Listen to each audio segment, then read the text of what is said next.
Bharuch local crime બ્રાન્ચના police અધિકારીઓને મળેલી બાતમીના આધારે પોલીસે એક મોટી રેડ કરી હતી અને લગભગ 39 લાખ રૂપિયાનો વિદેશી દારૂ સાથે 6 બુટલેગરોને ઝડપી પાડ્યા હતા. ભરૂચ લોકલ ક્રાઇમ બ્રાન્ચની ટીમને મળેલી બાતમીના આધારે પોલીસે આમોદ જંબુસર રોડ પર મંગળાત રોડ પર આવેલી હોટલ કૃષ્ણા કાઠિયાવાડીના કમ્પાઉન્ડમાં વાહનો મૂકીને દારૂનું કટિંગ કરવામાં આવી રહ્યું છે અને બુટલેગરો દારૂ ઉતારી રહ્યા છે તેવી પાકી બાતમીના આધારે રેડ કરતા પોલીસે પુઠ્ઠાની આડમાં દારૂને બોટલો અને બોક્સો છુપાવીને રાખ્યા હતા તે ઝડપી લીધા હતા. પોલીસે કુલ્લે 195 બોક્સમાં ભરેલી 7,200 નંગ દારૂ, બિયર નંગ 25,64,000નો મુદ્દામાલ કબજે કર્યો હતો. એક આઈસર ટ્રક, એક 4 વ્હીલ ગાડી તેમજ અન્ય મુદ્દામાલ મળી 39,300,000નો મુદ્દામાલ કબજે કર્યો હતો. પોલીસે આરોપી નિકુલ અનિલ લહાસે, કિરણ ગેમલ ચૌહાણ, જયદીપ ઉર્ફે જીમ્મી સોલંકી, સિદ્ધાર્થ મહેન્દ્ર પરમાર, દીપક અમરસિંહ વસાવા, મહેન્દ્રકુમાર અરવિંદ પાટણવાળાનો સમાવેશ છે, જ્યારે રાહુલ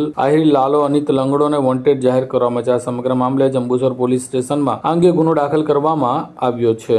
कॉल करें अभी 8733053364 पर या 9426889560 पर. हिमालय इंटरप्राइजेज, जियो मार्ट डिजिटल भरूच,